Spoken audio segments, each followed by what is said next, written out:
ఈ నెల 13, 14, 15, 16 సంక్రాంతి పండుగ సందర్భంగా లాస్ట్ ఇయర్ కొద్దిగా ట్రాఫిక్ లో జామ్ అయి కొన్ని గంటల పాటు ట్రాఫిక్ స్తంభించడం జరిగింది. ఎందుకంటే రోడ్ లో దాదాపు 17 యాక్సిడెంట్ ఫైట్లు 300 కోట్లతో నేనే ఎంపీగా ఉన్నప్పుడు శాంక్షన్ చేపిస్తే ఆ వర్క్స్ అన్ని కూడా స్టార్ట్ అయ్యి దాంతో పాటు మధ్య మధ్యలో బాటిల్ లెక్స్ ఉండడం, రోడ్డు మీద హైవే మీద సిటీలో ఎల్బీ నగర్ గానీ, పనామా గోడౌన్ గానీ, ఆయత్ నగర్ లో అటు అబ్దుల్లాపూర్ మెట్, తూప్రాన్ గానీ మొదలు పెడితే విజయవాడ వరకు కంప్లీట్ గా గంటలు ఇలా లక్షల వెహికల్, దాదాపు మా లెక్క ప్రకారం 10 లక్షల వెహికల్స్ పోయినసారి 9,97,000 వెహికల్స్ హైదరాబాద్ కి private vehicles other than private buses, కార్లు, 600 ట్రైన్లు కాక పోయినట్టు లెక్కలు ఉన్నాయి. దాని అందుకే అడ్వాన్స్ గా ఈ రోజు ఉదయం 9 గంటలకు వెళ్ళి రివ్యూ చేస్తూ నేషనల్ హైవే ఆర్ఓస్, మా special chief secretary Vikas Raj గారు, సూర్యాపేట, నల్గొండ, భువనగిరి, రంగారెడ్డి జిల్లా జాయింట్ కలెక్టర్ గారు రావడం జరిగింది. మిగిలిన 3 జిల్లాల కలెక్టర్లు, ఎస్పీలు, మొట్టమొదటిసారి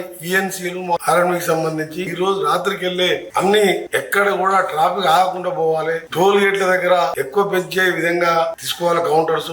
దాంతో పాటు గతంలో మనకు ఎక్కడెక్కడ యాక్సిడెంట్ స్పాట్స్ ఉన్నాయో యాక్సిడెంట్ స్పాట్ దగ్గర మొత్తం గ్రామాలకు వెళ్ళి వచ్చేది క్లోజ్ చేసుకుంటూ యూటర్న్ దూరమైన సరే యూటర్న్ కొట్టాలని, అందులో రామేజ్ ఫిలిం సిటీ దగ్గర కూడా క్రాసింగ్ దగ్గర కూడా ఇబ్బంది అవుతుంది. ఇలా కొన్ని పాయింట్ గుర్తుకొచ్చుకుంటే సుదీర్ఘంగా 5 గంటల పాటు మొట్టమొదటిసారి 10 రోజుల ముందే ఏర్పాటు చేస్తున్నాం. ప్రజలందరికీ పండుగకు వెళ్లే ప్రజలందరికీ కూడా హామీ ఇస్తున్నాం. ఈసారి ఎటువంటి ఇబ్బంది లేకుండా త్వరగా క్షేమంగా మీరు కూడా స్లోగా వెళ్ళండి. అన్ని వసతులు ఏర్పాటు చేస్తున్నాం. అంబులెన్స్లు, క్రేన్స్, డాక్టర్స్ మధ్యలో, ఎందుకంటే ఎవరైనా పెద్దవాళ్ళు లేట్ అయినా కానీ. ఇంకొకటి ముఖ్యమైనది, మా ఆర్ఎన్బి స్పెషల్ చీఫ్ సెక్రటరీ గారే ట్రాన్స్పోర్ట్ సెక్రటరీ కాబట్టి ఆయన ద్వారా ట్రాన్స్పోర్ట్ కమిషనర్ ద్వారా అక్కడ నల్గొండ, చౌటుప్పల్ ఆ ఏరియాలో చాలా ఇండస్ట్రీస్ ఉన్నాయి. హెవీ వెహికల్స్ ఏది లేకుండా 8th, 9th, 10th, 11th ఈ 4 రోజులు హెవీ వెహికల్స్ అవి ఎవరు కూడా ఇండస్ట్రీ వాళ్ళు ఆ వెహికల్స్ బయటికి పంపకుండా త్వరగా చేరుకునే విధంగా అన్ని ఏర్పాటు చేయడం జరిగింది. మళ్ళీ రిటర్న్ లో వచ్చేటప్పుడు కూడా తీసుకోవాల్సిన చర్యలు గానీ, ఇది ఫస్ట్ టైం ఆర్ఎన్బి డిపార్ట్మెంట్ ఎప్పుడు కూడా ఇలాంటి మీటింగ్ అన్ని ఏర్పాటు చేసి ఇంక్లూడింగ్ క్రెయిన్లతో సహా ఎన్ని కిలోమీటర్లకు క్రెయిన్ పెట్టారు.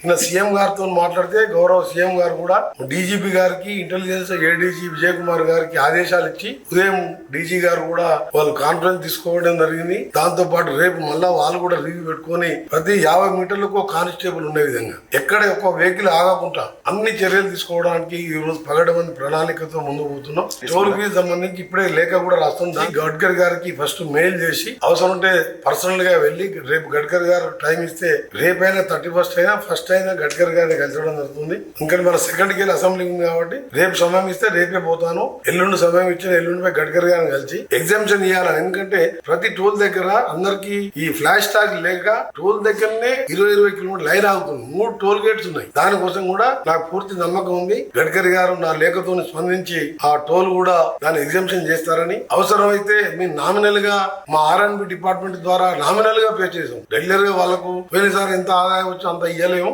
నామినల్ గా పే చేసామని చెప్పి కూడా క్లాస్ పెడతాం. తప్పకుండా ఈసారి ఒకటే మా ప్లాన్ ఏంటంటే లాస్ట్ టైం రిపీట్ కాకుండా నేను ముఖ్యమంత్రి గారు ఆలోచించుకొని నిన్న డీజీపీ గారితో మాట్లాడి ఇవాళ 5 గంటలు రివ్యూ పెట్టుకుని వనస్థలపురం, ఆయత్ నగర్ గానీ, ఇక్కడ ఎల్బీ నగర్ లో గానీ ఎవరు కూడా నేషనల్ హైవే ప్లేస్ లో మీరు వెహికల్స్ ఆపిన, పార్కింగ్ లేని దగ్గర పార్కింగ్ పెట్టినా దాని మీద చాలన్ లేయడం, బండి సీజ్ చేయడం జరుగుతుంది. ఎవరు కూడా రోడ్ల మీద వెహికల్స్ ఆపొద్దని. గ్రామాలలో కూడా చిట్యాల, చౌటుప్పల్, నాగటిపల్లి, సూర్యాపేట లాంటి ప్రాంతాల్లో కూడా మీరు హైవేల మీద, రోడ్ల మీద పార్కింగ్ ఎవరు చేయొద్దు ప్రైవేట్ వెహికల్స్ అని కూడా దాని మీద కూడా పోలీసు వాళ్ళు ఎమ్మడే సీజ్ చేసి ఆర్డర్ వాళ్ళకి ఆదేశాలు ఇవ్వడం జరిగింది. అందరికి కూడా మధ్య మధ్యలో ఎలాంటి ఫెసిలిటీస్ కావాలన్నా చేయడానికి ఈ ఫైరీగా సంబంధించిన కానివ్వండి, క్రేన్స్ గానీ, ఇప్పుడే చెప్పినట్టు అంబులెన్సులు ఎవరి 20-30 కిలోమీటర్లకు ఒక 108 అంబులెన్స్ కానివ్వండి, దాదాపు 2000 మంది కానిస్టేబుల్ కావాలని చెప్పి డీజీ గారిని కోరడం జరిగింది. పొద్దున ఉదయం వారు కూడా ఆఫీసర్లతో మాట్లాడడం జరిగింది. తప్పకుండా ఈసారి మా ప్రభుత్వం ఇబ్బంది లేకుండా చేస్తుందని చెప్పి మీ అందరు కూడా నూతన సంవత్సర సంక్రాంతికి వెళ్లే వాళ్ళందరూ కూడా ముందుగా అడ్వాన్స్ గా సంక్రాంతి శుభాకాంక్షలు తెలియజేసుకుంటూ మీరు క్షేమంగా పోయి మీరు పండుగ కుటుంబ సభ్యులతోని, బంధుమిత్రులతోని, గ్రామస్తులతోని, ఆంధ్ర, తెలంగాణ అందరం కలిసికట్టి అన్నదమ్ముల్లాగా ఇక్కడ కూడా పండుగ చేసుకుంటారు కదా. కాబట్టి అందరం పండుగ కలిసి చేసుకుందాం. మీరందరూ కూడా క్షేమంగా పోయి జాగ్రత్తగా రావాలని, మీకు సంబంధించిన అన్ని విషయాల్లో ఎక్కడ రోడ్ డ్యామేజ్ ఉన్నా రిపేర్లు చేయాలని ఈ రోజు నైట్ కి వెళ్ళి అన్ని కార్యక్రమాలు చేస్తున్నాం. ఆ 3 రోజులు పోయే 3 రోజులు వచ్చే 3 రోజులు నేను కూడా హైవే మీదనే ఈసారి ఉండాలని, హైవే మొత్తం అప్ టు కోదాడ వరకు నేను పర్యవేక్షిస్తూ కలెక్టర్లు, ఎస్పీలు, ఇంజనీరింగ్ అధికారులు కూడా నా ఎంబడి పెట్టుకొని ప్రత్యేకంగా వాళ్ళందరూ కూడా డ్యూటీలు అలాట్ చేశాం. ఒక్కొక్క ఈఎన్సీకి ఒక్కొక్క విభాగం. నేను కూడా ప్రత్యేకంగా ఫీల్డ్ మీదనే ఉంటున్నా ఈసారి. కాబట్టి ఆఫీసర్లు కూడా, కలెక్టర్ అందరూ కూడా అందుబాటులో ఉంటారు. కాబట్టి ఎవరికి కూడా గతంలో లాగా ఎక్కడ ట్రాఫిక్ జామ్ లేకుండా మీ ప్రయాణానికి నా బాధ్యత అని చెప్పి గడ్కరీ గారిని కన్విన్స్ చేయడం జరుగుతుంది.